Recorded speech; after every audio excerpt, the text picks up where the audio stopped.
Good morning, North Carolina. Good morning, North Carolina companies, trade experts, exporters, all of your businesses.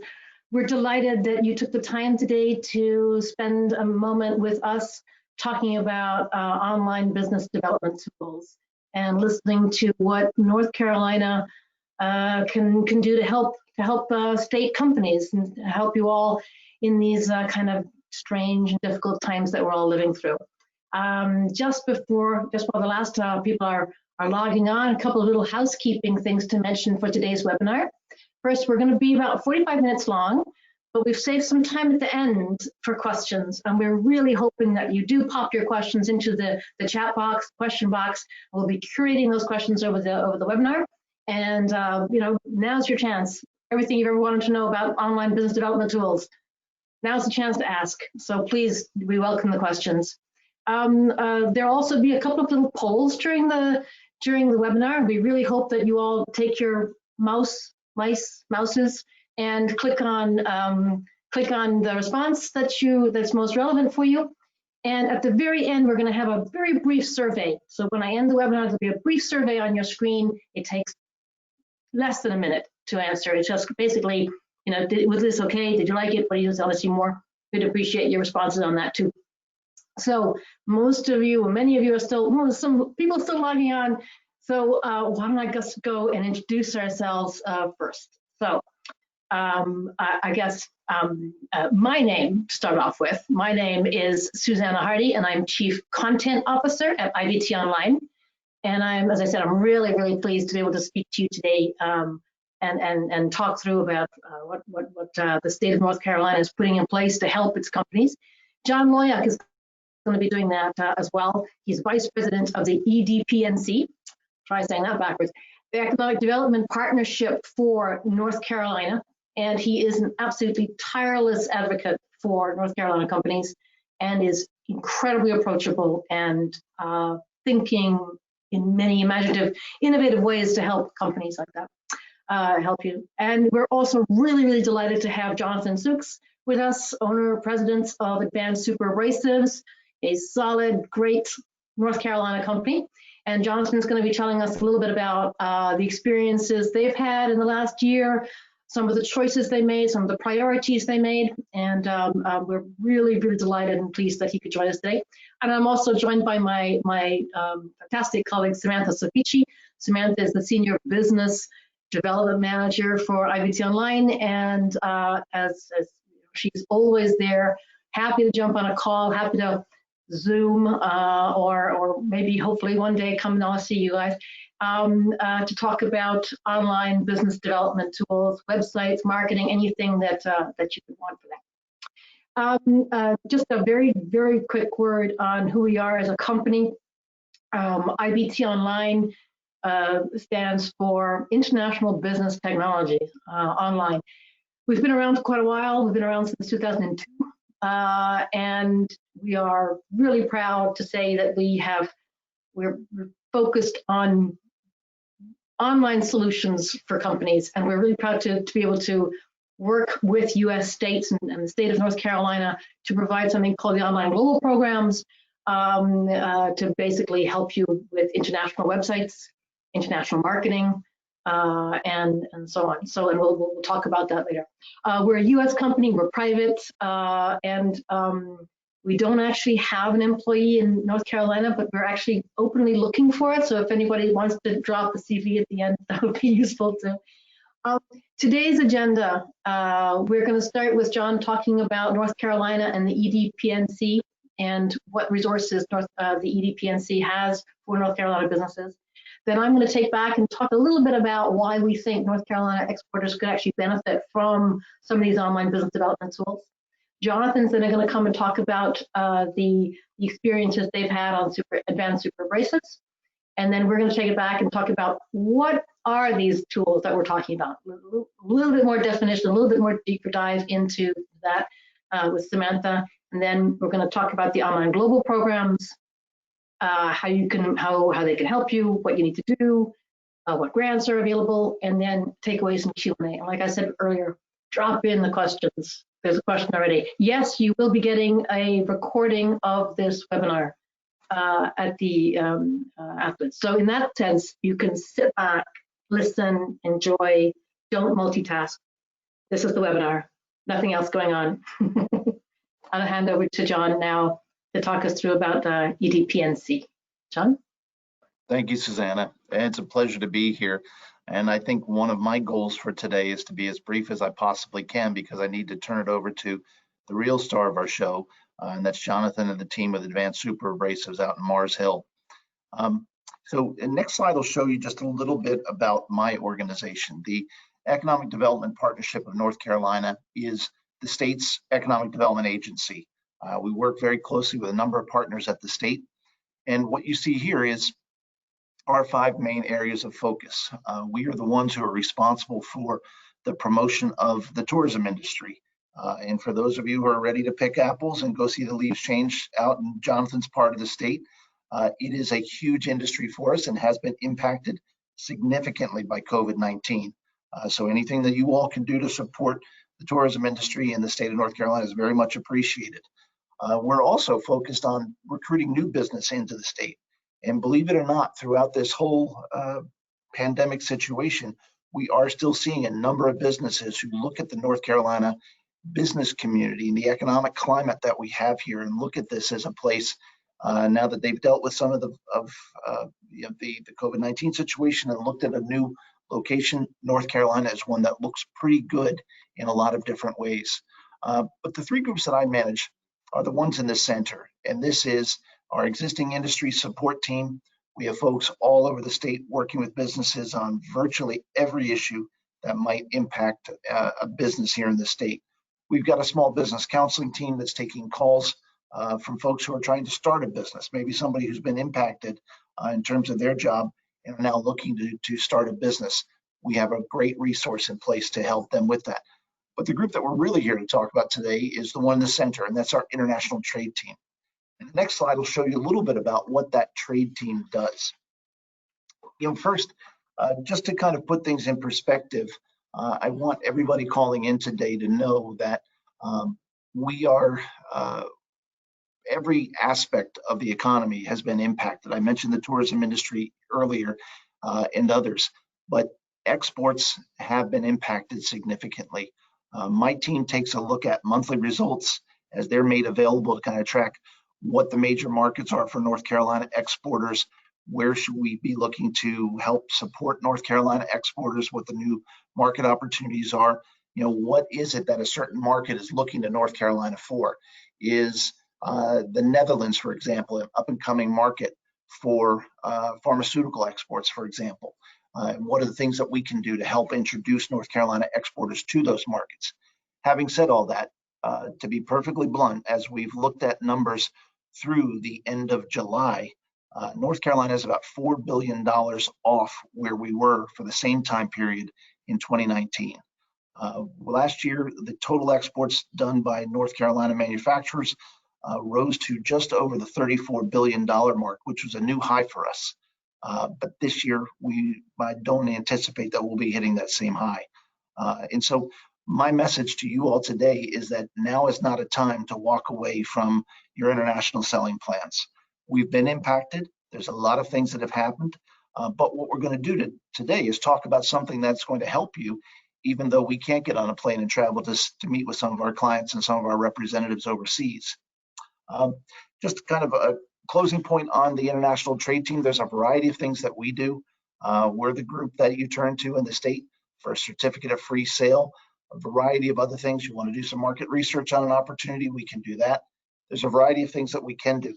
We have had to pivot hard this year because I think one of the things that we're most known for is a group that takes North Carolina exporters to somewhere in the neighborhood of 35 to 40 international trade shows every year. This year, we're not going to do that many. We saw at maybe the second week in February, trade shows began to get canceled, and we watched that happen throughout the year. And at this point, what we're seeing is even the shows that were originally scheduled for first quarter of next year are also being canceled. So for those of you who are looking for some of these opportunities and wonder when we're going to be able to get back on a plane, we're tracking those things. We'll be able to help you understand that. But what we're seeing right now is just more cancellations beginning to stack up even into the first quarter of 2021. So we can't travel, but that doesn't mean we can't still sell internationally. So what we're going to talk about today is your greatest selling tool, which is your website. And I just want you all to take a moment and think about when the last time you went to a Portuguese language website and purchased something in a language you don't speak. The answer is you don't. I don't. We wouldn't do that if we don't understand the process, if we don't understand the fulfillment form, if we don't understand what the information about the product says. We don't buy something if it's not something that we here in the US can understand. It's the same with other countries as well. So what we're going to talk about today is online website optimization efforts that are underway. And I'm very happy to say that EDPNC has got a grant opportunity that's been made available to us from the SBA. And the SBA has told us, get North Carolina exporters out there, help them update their websites, help them create landing pages so that they can sell for into international markets. And so rather than hear me going on about more about what we can do in those areas, I'd love to introduce you to a fantastic business out in Mars Hill, which is in Madison County, North Carolina. It's a beautiful part of the state, and just an amazing business that's out there. And let me introduce you to Jonathan and let him tell you more about that business and what they're doing to reach international markets at a time when we can't travel. Thanks for joining us today, Jonathan. Yeah, thank you, John, as well for talking us through North Carolina and the EDPNC and how the resources that are there to help. Before I'm going to pass on to Jonathan the microphone, I just wanted to give you a quick. Oh no, maybe not. We're going to go straight into Jonathan. Apologies, Jonathan. Well, thank you, John, and thank you, Susanna. It was a great lead-in. So yes, my name is Jonathan Szucs. I am the president and owner of Advanced Superabrasives in Mars Hill, North Carolina, the western part of the state. The leaves are not quite changing, but it is quite chilly, 40 degrees this morning. And so fall is definitely here. So yes, if you can travel out here, you're more than welcome. We'll welcome you with open arms. Our industries in tourism have been absolutely devastated out here due to the pandemic. But I'm just here to talk about Advanced Superabrasives and what this pandemic has really done to change the way we approach business. Advanced Superabrasives, we make grinding wheels. So most people go, well, what's a grinding wheel? It's basically a wheel to make a tool. That tool is used to make a finished product. It could be a drill or an end mill for automotive. It could be medical tooling. It could be wheels that grind saw blades for the woodworking industry. I'm sure everybody's seeing the lumber shortages at your local Lowe's and Home Depot. Trust me, we're very busy creating wheels for the lumber industry right now to get all that material back on the shelves. But our wheels don't really go to an end user. Our wheels go to another manufacturing facility. And what makes Advanced Superabrasives different from a lot of our competitors is the service we give with our wheels. So you can see our old website there with pictures of our wheels on it. And, you know, we really service our customers. So we show them how to use the wheels and everything like that. And that requires us to do a tremendous amount of traveling. In a normal non-pandemic year, I'm gone 20 to 26 weeks out of the year traveling all around the world and around the country. I have 3 other engineers that do the same. I have an outside sales team that does the same. And for a small company of 40 to 50 employees, that's a tremendous amount of traveling. But that's how we do the majority of our business. I would say the majority of our business historically has been face-to-face, in person, you know, trade shows, everything. And that includes international, you know, going to a trade event overseas, going to a trade show, going to Paris Air Show, going to automotive expos, Expo Mafi, you know, different trade shows around the world.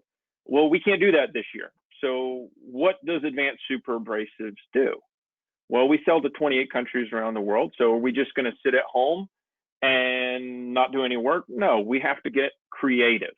And so one of the first things we looked at was our website. We said, okay, well, if nobody's visiting us and we're not visiting anybody else, what is the first thing that people are going to see? They're going to see our website.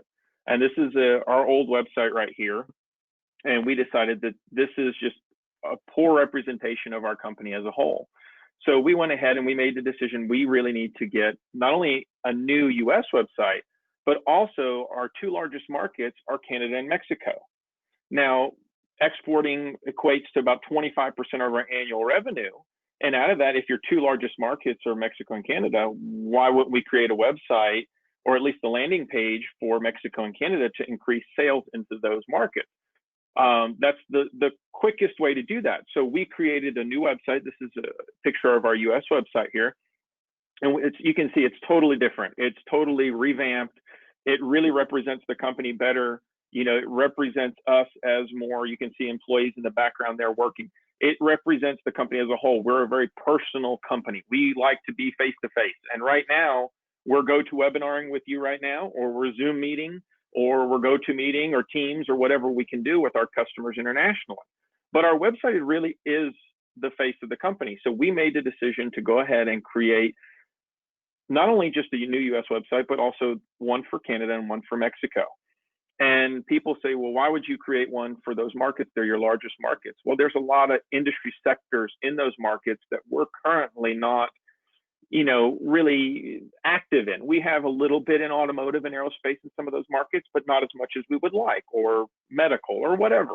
And so we decided we really needed to take the time and the resources to put in for websites specific to Canada and Mexico, and then build a marketing campaign off of that that includes social media. So here's a picture of our website with the Mexican website, actually. So it's in Mexican Spanish, which is different than Spain Spanish, which is different than some of the South American Spanish. So you have to be wary of that as well. Google Translator is not a good representation of doing this. But we really made that decision, and we decided not only would we do the websites, but we'd do a marketing campaign. And so we had to do research on what are the other tools that we could use, you know, LinkedIn, Facebook, what are these countries using, and create a marketing campaign to go along with our website. Now I'll take a step back real quick and I'll say that we couldn't do this without the assistance of EDPNC. I've worked with EDPNC for many years. I know John Loyack and his team very well. They all know me. We run into each other normally 4 times a year at trade events when we can meet in non-pandemic years. And, you know, they were pushing website globalization to me years ago. But it really took a pandemic for me to become a believer, because we really needed to take that step. And this is how we are actually gaining new customers. We actually signed a new distributor from Mexico. And now he has the website as a tool to use to reach other industry sectors. You know, we are experiencing growth internationally. You know, John said that internationally exports are down. That's correct. But I can tell you from our perspective that because we sell to 28 countries around the world, as of the end of August, we were only down 4% during the total pandemic. And 4% for me is a blessing. It's not something that I you know, take lightly that it's 4% down, but we actually see growth in the international markets. You know, Brazil is open, so we're shipping to Brazil again. You know, we're shipping more products to Canada and Mexico. Companies are moving in. So it's an exciting time. But we don't want to just sit on Canada and Mexico. So we've already started looking and working with, you know, EDPNC and IBT Online on what other markets are we looking at? And, you know, other, what I would call easy markets for us is some we're already in that we want to grow. Europe, that could be Germany and Poland, because those are big manufacturing sectors for us. It could be Czech Republic. It could be the UK. If we're going to have this free trade agreement with the UK next year sometime, the UK would be a perfect market. So we're always looking for different markets, and we will be expanding our websites to not only Canada and Mexico, but also to European countries, South American countries, Central American countries, and even Asian countries, because it's important for your customers to feel that you're invested in their market. And if you just have a US website and you tell everybody, hey, go to our US website, they're going to say they have no investment in what we want to do. They are just here to kind of take our money and send us a product, and that's not really what you're trying to project. So it's very important, and we made the decision early on to go ahead and create these websites, and we're seeing already some return on that. We're seeing more interest in Mexico. We're seeing some more interest in Canada. Our customers are excited about our marketing campaigns. We're seeing a lot of growth in these, and that's why we're already looking for next year at other target markets that we want to go after. And this has been a great it's been a great experience for us. It's really reinvigorated us, because with 3 years of a great economy that we've had these past 3 years in the U.S., so a lot of times we don't look internationally as much. But if you look at the Great Recession of 08, 09, and you look at the pandemic of 2020 here, you know, always people seem to look at exporting again. And we fell into that trap. We had 3 years of domestic growth that was just beyond compare. And now all of a sudden, you know, everything's kind of come to a halt. And then the international stuff started getting more interesting because we were seeing more growth potential there. So don't sit on, you know, the export markets. You really need to be focused on that, and you really need to be focused on your website and your resources. So not only your websites, but EDPNC can help you with your brochures. And you know, you need to create brochures for your website, but also if we ever get to do face-to-face meetings again in the near future, and what I mean near future is beginning of 2021 or mid 2021, you're gonna make sure you have those brochures. And EDPNC is a great resource for all that. Great team to work with. I have really nothing but praise for them and their whole team, always willing to help out. And like I said, this website has been an absolute great experience. Coming from somebody who built ASI's first website over a decade ago, I can tell you that this was much easier for me and much more fun than what I've done in the past. But I will turn it back over to Susanna, who can talk about some other online development tools. Because like I said, the website's one of them. There's a whole marketing campaign that goes along with it, and I will turn it over to her. Thank you. Thank you so much, Jonathan. And there's quite a few questions that have come in and things. So I really appreciate also, I think everyone has really appreciated your sharing your experiences there with us, and also that there's going to be some questions for you at the end of some of them. We thought we'd start off with, whoops, sorry, one slide too many there. We thought we'd start off also with talking about why we think North Carolina exporters need online business development tools. And for us, that was sort of starting off with that. And I think Jonathan explained also very well that in today's environment, you know, the priorities of a company are a little bit different than they were, say, last year. And you know, the companies we talk to are all talking about, you know, we need to look after employees and what about cash flow and things like that. But a lot of them are also saying, what are the new innovative ways? How do we get in this new normal? How do we generate sales? How do we generate a brand awareness, our business, and let alone our international business? So where do we go from here? And I guess for us, online business development tools really address that issue there of lead generation, generating sales, brand awareness, and so on. So that's the objective of an online business development tool. And I guess for us, looking back a second, taking a step back and just looking at the entire world, a global perspective, you know, we're something like 7.5 billion people on the planet now, or something terrible like that. But if you look at the number of people on the internet, it's, you know, nearly 60% of the globe is on the internet. Now, this statistic is not just that they're on the internet, online, sometimes occasionally. That the average amount of time spent on the internet is 6.5 hours, 6 hours and 45 minutes per day. Is the average amount of time someone spends on the internet. And in fact, it's actually still growing. And this is these stats date from Jan 2020. The statistics we've seen since then are all that it's up very sharply across the globe. We know everybody's spending a lot more time at home, like me here, and they're all online. And we're Zooming more, we're using tools more online. So these numbers are only increasing. And one of the major things we're all doing, obviously, is communicating. So I said 4.5 billion of us are online, 3.8 billion of us are using social media. This is actually good news. This is good news for North Carolina companies. If you're wondering, where are my prospects? How do I reach my prospects? Where are my clients these days? And how do I keep in touch with my clients these days? The answer is online. They're all online, and they're all using social media of one sort or another. And this is, we were very interested in working with ASI and ASI Superabrasives and Jonathan and his team, because they're very much a manufacturer B2B. And B2B companies tend to be sometimes a little bit reluctant to engage and get online and have online media and social media I have to say ASI is very much the exception to that, and they've just charged right in there. But I think it's worth remembering some of the stats that are on this slide. 94% of B2B purchases start with someone going online first. So they're researching what they need. So if your online presence is not ideal, then that is reflected as well. You're not optimizing that first initial touch that you could, especially for your international markets. So again, even for B2B companies, now is a fantastic time to grasp those online development tools. So if we were to resume sort of in one slide, sort of, why we think North Carolina exporters need localized websites, the world's online.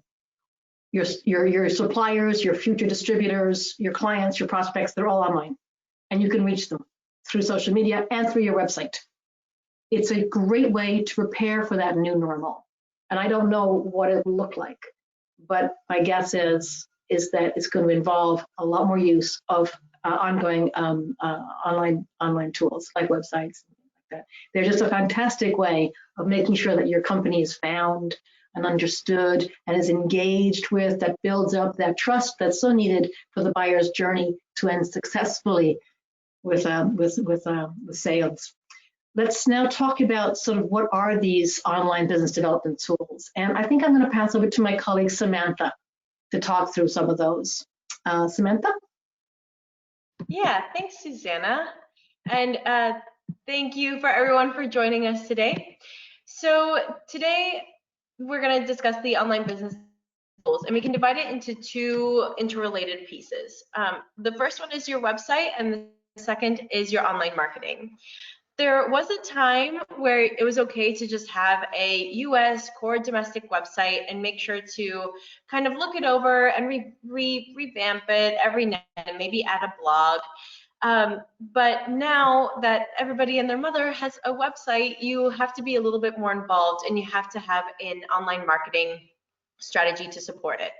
So the way that this would look ideally in an international and with international businesses is you would have your core domestic website, and it would have communication policy surrounding it using SEO and social media to draw clients and prospects to your US website.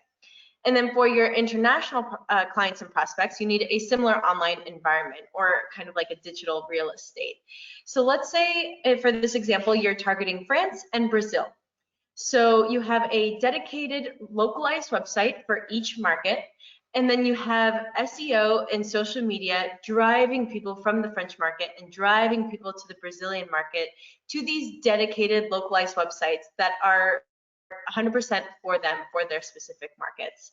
So your communication strategy can be effective in communicating and helping you be found and be understood in Brazil and in France. And then you can connect those two websites to your US website, so it'll have similar branding, similar messaging, how you saw in the ASI example, where you can tell that the Mexican website was ASI, but it was dedicated to the Mexican market. So we would suggest that that's kind of like what it would look like in an ideal world. And the reason for this is because the online world is searcher-centric. So your company might be producing the best widgets in the world, but if you're not communicating that correctly to search engines, it won't be found. So for all things online, you have to put your customer in the center. And this is essentially what we mean by when we talk about a localized online presence, whether that's for your website or your marketing or your e-commerce. And the best way to kind of think about why this is to look at how search engines are constructed and how they sort of work.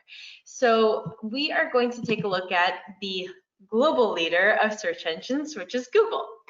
So if you have a website for your company and you want to reach some prospects, say in an international market, you might think that you could just add a few foreign language pages on your website and the search will kind of do the rest of the job.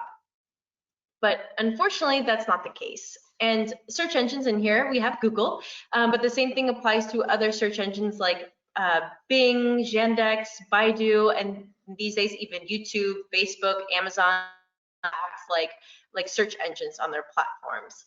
All of these platforms, what they have in common is that they are searcher-centric. So Google itself has 192 country and regional specific search engines. So if you add just a couple of additional pages to your website that aren't highly relevant to your target market, you're pretty much invisible because Google realizes that that's not made for that specific market. So in practical terms, let's say you're targeting the German market. Well, your searcher will be searching on, sorry, Susanna, your searcher will be searching on google.de, for example, and the search will be in German and measurements in German, so or measurements in metric, and all of these other things that are required in a localized website. So think of search engines like Google, like a lot of country-specific localized search engines. And practically, here is an example of how countries Google's produce results that are relevant to each specific user. So Susanna, who's in the UK, and myself in Miami, we both have dogs that always love to play when we're on webinars, it seems like.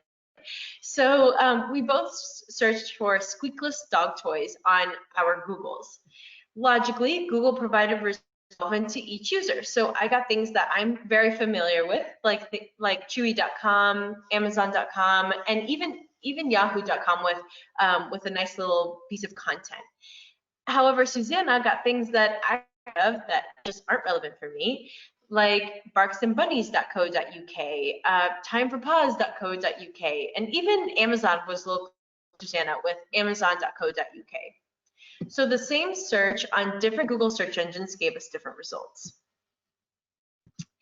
But you also need to understand your buyer persona and their language to be relevant. So in this example, we have car in Spanish in two ways. So auto and coche. If you are a company that sells parts or trinkets for cars and you're selling into Mexico, you need to make sure that you are using the appropriate keywords, so auto in your translation instead of coche, because auto is used by 73% of the population, whereas coche is only used by 27%. However, if you are targeting Spain, then you definitely, absolutely, and 100% need to be using the word coche in this example, because only 9% of people in Spain use the word auto when searching for the term car. So you need to do keyword research for your specific markets, and you need to make sure that your content is reflective of the keywords that specific country is using. So keep that translation and keyword research is only one aspect of having a localized website. In order for search engines to find you, you need to make it as easy as possible for it to realize that your website is relevant to that specific market. So, for example, Google has a search engine or a search index of hundreds of billions of pages that it needs to comb through in a matter of milliseconds in order to pull up what it thinks is most relevant to that specific searcher. So you want to make it easier on Google, so you need to localize your website and your marketing. This includes things that you see on this list, like hosting within the target market, registering specific domain names or subdomains or subfolders, making sure that it's compliant to their standards, among other things, like the correct content management system, making sure that it's responsive, mobile friendly. So all of these things you need to take into consideration when localizing your website. And done really well, this is a great example of how a localized website can work. So I have a website that is targeting prospects in Australia. So it's on a.au with SEO for the local market. It's hosted in Australia. And as you can see, after 1 month of it being live, this B2B site shows that the majority of traffic, so 77%, is from their target market as a result, so Australia. But not only that, but 86% of the traffic came from Australia and New Zealand, and 99% of the traffic comes from other English-speaking countries. So this shows you how Google thinks that this specific website is highly relevant to the Australian market and barely relevant for other English-speaking markets like the US and the United Kingdom, India, Canada. So, and then on the image on the right is just a really great example of how you can even kind of hyper-target specific areas with your website and with your online marketing. So that's why it's really, really important to understand who your buyer persona is, who you're trying to sell to. Which brings me to my next slide. So as HubSpot themselves define it, a buyer persona is a semi-fictional representation of your ideal customer based on market research and what your existing customer looks like. So the point about defining your buyer persona is that it allows you and your team to make sure you're always reaching out to the right person at the right time with the right message, saving you and your company a ton of time and resources. And this is a really great example from a company called Zipcar. They have such a clear idea as to who their target buyer persona is that they included it in their mission statement. So they are looking to sell to people who are urban, educated, tech savvy, and environmentally conscious. So if you look at their Instagram post in this example, the picture shows two young urban people that look environmentally conscious because they are holding up plants. And Zipcar actually goes a step further by including really relevant hashtags to their buyer persona. So they've included things like hashtag back to school, hashtag dorm life, hashtag plants. So a way to start kind of thinking about your buyer persona and figuring out who it is talk to your sales team, talk to your marketing team, and just have a discussion about who are they currently selling to, and then you can start getting a really good idea of it. But keep in mind that your international buyer persona probably will look very different than your domestic buyer persona. So on this slide, there's a few questions that you could possibly start asking yourself, like, are there multiple buyer personas for my export markets? How do they find me? What do they care about? How do they like to purchase from me? How do they like to interact with me? And in this example, we have L'Oreal, who is frequently cited for how absolutely spot on they are with their international online marketing. And in this example, this was kind of when COVID-19 was at its peak, and people were sheltering and social distancing and that sort of thing. So L'Oreal was speaking to its U.S. hairstylists and salons and saying, "Hey, we're here to support you guys in these difficult times." But then, if you look at Australia at this, Australia had no mention of COVID-19, of social distancing, of coronavirus. Instead, they had a focus on climate. And if you guys remember earlier this year, an eternity ago, Australia suffered from some really horrible, so they've had a focus on climate because that's them. And then in the last example, L'Oreal is demonstrating to Brazil that they are doing their part to help the Brazilian consumer by producing hand sanitizer, which is something that L'Oreal doesn't typically produce. So as you can see, each website was clearly different, and each buyer persona was clearly different, and their messaging was respectful of that. And on this next slide, here is a great example of how different buyer personas interact with social media campaigns.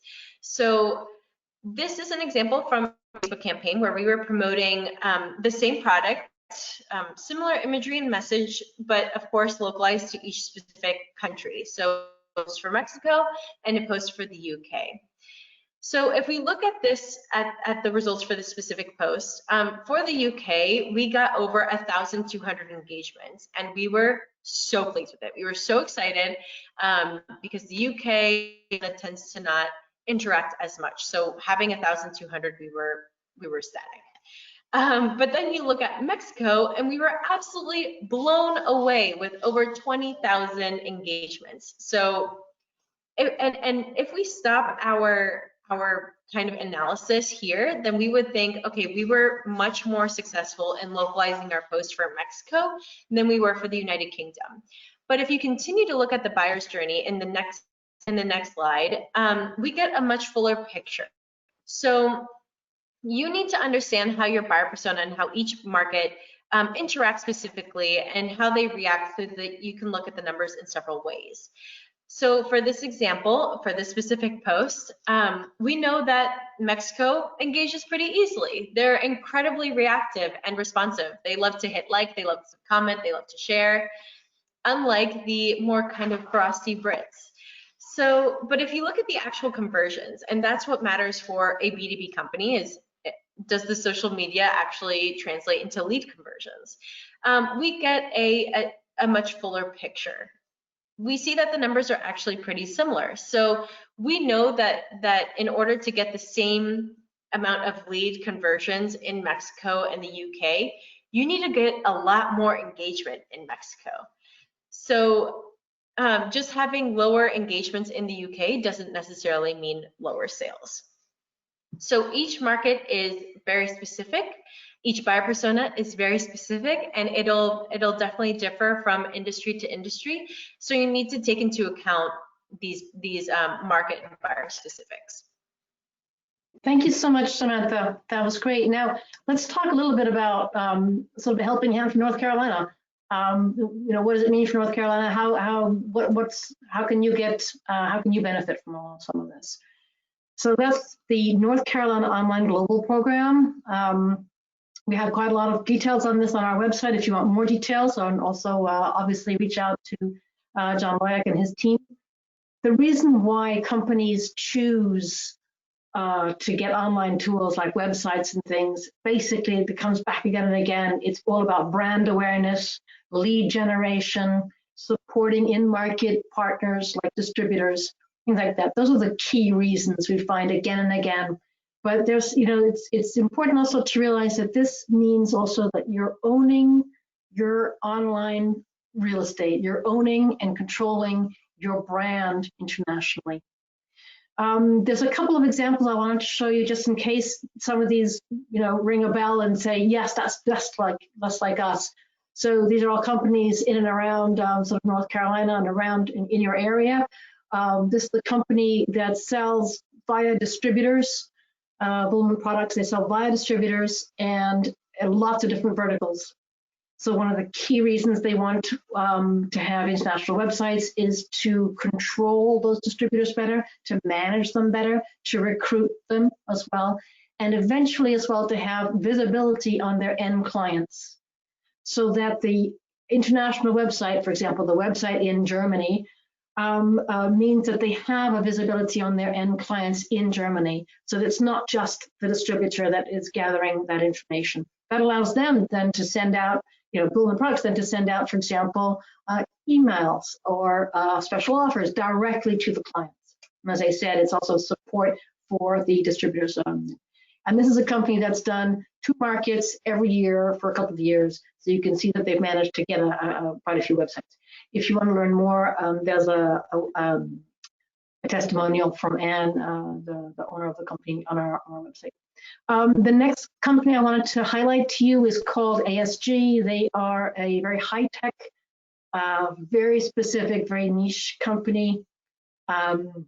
And their problem is that they had some very dynamic and energetic in-market agents who were not necessarily engineers, and it was hard sometimes to really describe the product. And the websites allowed those agents to give a real representation of what the product is, much more so than just a brochure, for example, and really interact. And I think also for big markets, Brazil, Mexico, China, having a local website meant that the local prospect was like, okay, I understand you actually care enough to have a website. And that was really important, for example, in China. And that gets back as well to what something Jonathan was saying as well. If you care about a market, if you then dedicate a little bit of resource to it and make sure that people in that market know that you're there, know that you're open for business, ready to do business with them, and that you care about them. And again, there's if you want to hear Hugo talking about that, that's on our website. The last company I want to talk to you about is Amsoil. They make synthetic motor oil, and for them it was very, very important to have better brand awareness and to support their distributors. So they're really involved on the marketing side. They're very much a global company, so they're marketing everywhere, and they wanted to have a consistency. And they found that very, very hard if they left the marketing up to all these distributors. They said we want to have a consistent branding across our markets, in lots of different markets, and so on. So, you know, the different markets will all look a little tiny bit different. Like this one, for example, just coming up now is in French, and it's with a French car. You know, the ones for Brazil or Latin America might be a little bit more about Jeeps, sandy conditions. So all of these, but the brand comes through each time, even if the content is tweaked a little bit. So then let's talk about option A and option B. And Samantha, maybe you could tell us a little bit about that. Option A, so this is the North Carolina Online Global Programs. Excellent. Thanks, Susanna. Yes, okay, so option A and option B have to do with website localization. Option A is a 2-market expansion with a limited scope, so 12 web pages and 2,000 words each. And by the end of option A, you'll have 2 websites completely localized for your top 2 target markets. So for this example, we have one in English for Canada, and then in the back there, you see one in Spanish for Mexico. So these websites will be based off of your US website, as you see in this example, and also the one with ASI. And but we will go through the whole localization process, including proper domain names, local hosting, SEO search, industry-specific translators, regulatory compliance, and so much more that we've kind of briefly gone over in this webinar.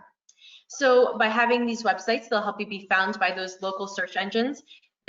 They be better able to understand you and be able to do business with you. In terms of budget, option A costs $12,000, but I understand that there are grants available from North Carolina that John can definitely cover. And then the second option is for website localization is option B.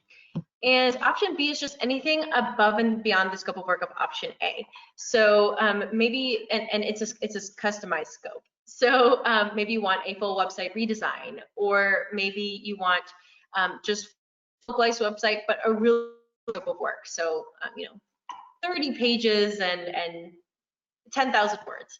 Or maybe you want us to connect it to a CMS system. All of that will be covered under option B. And there are grants available for that one as well.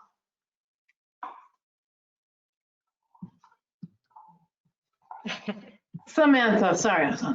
Samantha, can I do a quick poll here? Can I do a quick poll just to ask if North Carolina companies would like to learn a bit more about these option A and option B, about the North Carolina Online Global Programs.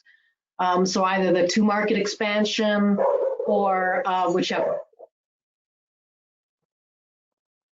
That was my noisy dog barking. That's why I need these quick test dog toys. Always exactly. happens. So option A or option B. Thank you so much. You are fantastic results. And absolutely, we will be getting in touch with you if you've said that, and look forward to that.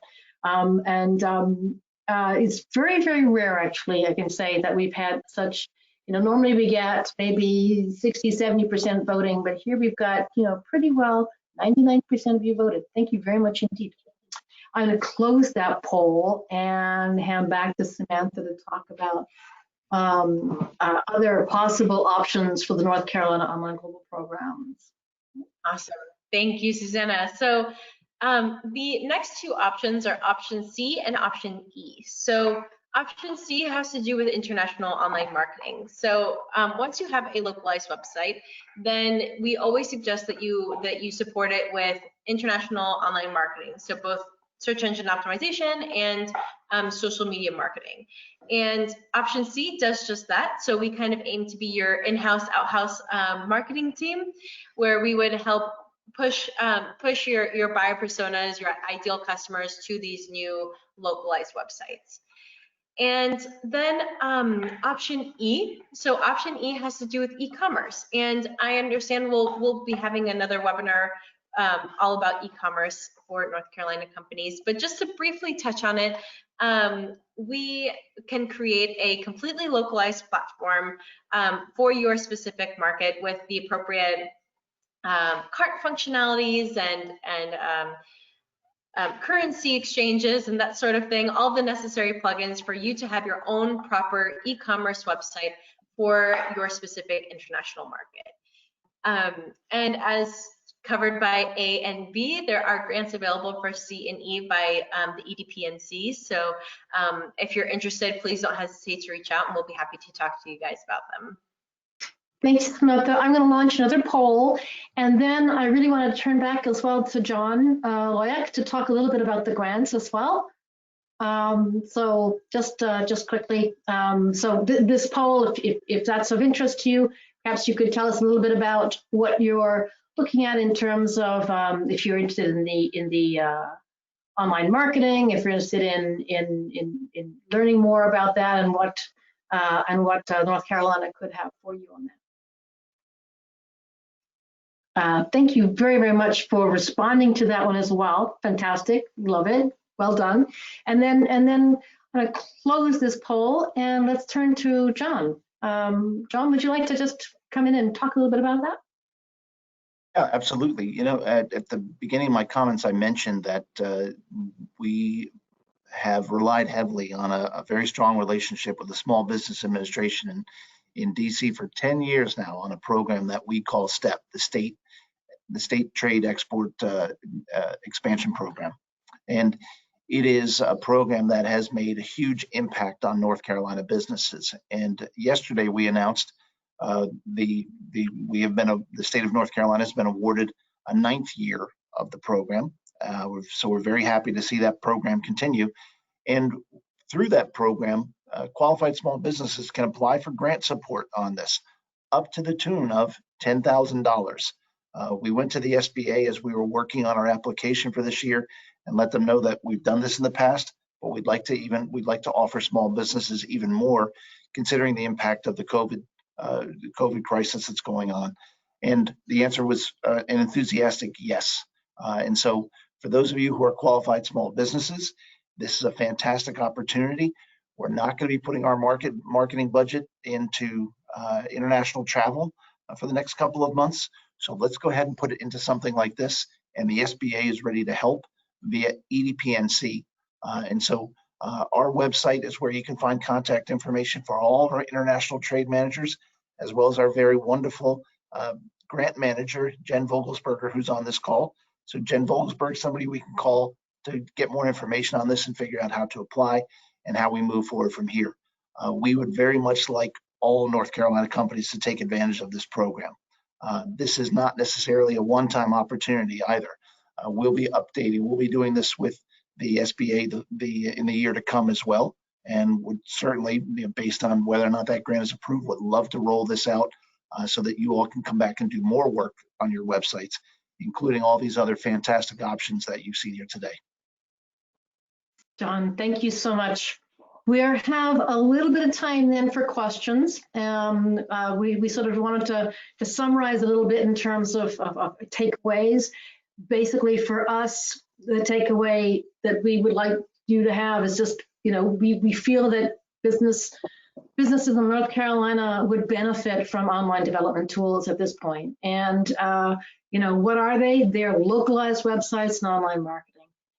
They allow you to get found, be understood, they'd be easy to do business with, and the state has an amazing, amazing offer for you at the moment for these very innovative programs that they're putting in place. And I think you heard John correctly saying that the state is willing to give grants up to $10,000 on that. So just to confirm, for example, the option A cost is $12,000 for 2 websites in any 2 markets that you want on a predefined scope, which will get you really good functioning online websites. They are fully digitally compliant, fully secure, well hosted, functioning websites. And the cost, I said, 12,000. EDPNC is willing to put up to 10,000 to help you with that for North Carolina companies. And equally for the other programs, they're more defined by your own scope. Again, that grant is available. So please get in touch if you'd like more information on that. There's a whole bunch of questions that have come in, and almost all of them are for Jonathan and John, which is great. I'm going to just sort of fire them at you as we go in no particular order, but I will say several of you have asked already. Yes, you will get a recording of the webinar in your inbox soon, tomorrow or by end of week at the very latest. So John, to start the first question is for you, John. To start the process for the online program, do I call you or IBT? I would recommend, and my information is out there, and anyone on this webinar can certainly reach out to me, but Jen Vogelsberg is the person that you're going to want to talk to. She is our grant manager, and we'll follow up by providing her information, but just like mine with at edpnc.com on it, but her information is also available on our website. Thank you. Jonathan, what is your estimate of the burden on management for having done this, for doing this? This being the websites? You know, initially there's not really, it's hard to say, there's really not a whole lot of burden. You have to make the decision to do it, and then you have to put the resources behind it. And it's how much you want to put into it is how much you're going to get out of it. So, you know, it's really hard to share the burden. I would say it wasn't very burdensome for us because we've had a great team here in our facility, and we work with EDPNC and IBT Online very well, and they have great teams, both of them. So I would say burdensome, no. I wouldn't even put it in a burdensome category. I would say your biggest issue is making the decision. Okay, great. And also, Jonathan, how do you measure the returns or the efficiency? Is there a way to measure the concept of a return on investment on the websites? Yeah, absolutely. So when you work with somebody like IBT Online, what they do is they give you the reports. You know, how many people are going to be your website? How many people are, you know, clicking this? How long are they staying on your website? You're getting a lot of reports. How effective are your marketing campaigns that are tied to the website? You know, how many people are liking things on LinkedIn? How many people are liking things or sharing things on Facebook? And then you look at how many inquiries are you getting in? How many quotes, RFQs? How about your distributors internationally? Are they seeing an uptick in people reaching out to them? You know, are they sending people to the website and then they're getting better RFQs or inquiries?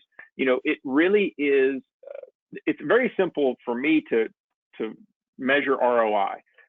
You know, you have 2 ways of doing it. You can look at your brand awareness and your incoming inquiries. And then the other side is how much money are you actually selling into those markets? And in both cases, we have seen a huge uptick just from doing our website. Thank you. Jonathan, I'm going to combine 2 questions. How did you choose your markets, and why did you choose Canada since they all speak English? So I'll be honest with you, EDPNC, and I keep touting them, and John's probably going to get sick of me touting him after a while, but his team is great. And when you want to pick a market, you need to talk to EDPNC and their global experts, and you need to sit down with them and let them work with you, and don't just throw darts at a board. Okay, a lot of companies will say, hey, I want to go to China because it's huge. Listen, there's a lot of issues in China. Same thing with Brazil. There's a lot of tariffs and taxes and things and regulations that you don't want to get into, okay? So what I do is reach out to EDPNC. They have international trade experts. They cover every kind of industry in North Carolina, you know, and you say, look, I'm in telecommunications, or I'm in woodworking, or I'm in distillery, or whatever. And you say, look, I need help. I want to come up with a market. And John's team will work with you at targeting markets, and they can help you with market research, because it's very important for you to know who your competitors are, what are the regulations, what are the taxes and tariffs, what are you going to have to do to just even get into the market? What are the pitfalls of it? You know, is your intellectual property going to be stolen? Is somebody going to steal your trademark? Are you really ready to go to that market? And John's team does a great job of really holding your hand and walking you through picking a market. And, you know, the reason why we pick Canada personally is, you know, most exporters like us initially were accidental exporters. Somebody called us from overseas or Canada or Mexico and says, hey, we want to buy your product. And we're like, oh, we never thought about this market. We never thought about Canada.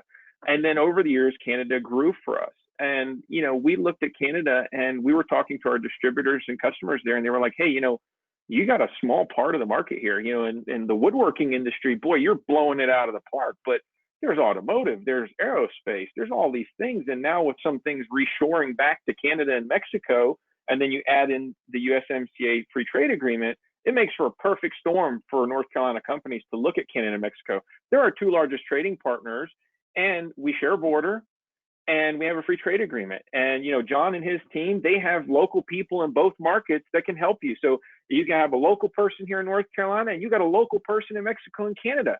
So, you know, you can talk to the local people outside the U.S., or you can talk to them here in North Carolina, whichever makes you feel better. Jonathan, that's fantastic. I'm glad this webinar is recorded, because I could not say that better myself. Thank you, Jonathan.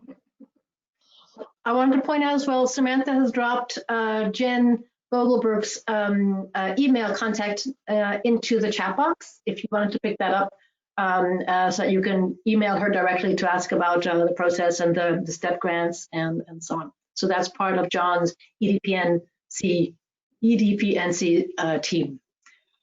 We are 1 minute over the hour. We have other questions in, but many of them are quite technical about domain names and things like that we can answer by email directly to you, because I promised that it would only be an hour.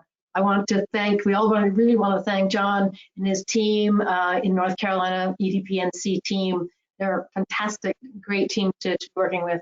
And then really a big shout out to Jonathan Szucs, president of Advanced Superabrasives, and his entire team. Really a delight to work with. Thank you all North Carolina companies for attending. I know you're all zoomed out, so we're delighted and very happy that you could attend our webinar today. Please get in touch with us, with John, with Jen, to talk about online global programs, websites for you to hit the international markets, online marketing. Thank you all very much. Happy trading, be well, and see you on the next online or offline, hopefully, perhaps even face-to-face one day, hopefully. Take care, be well. Thank you again. Bye. Bye.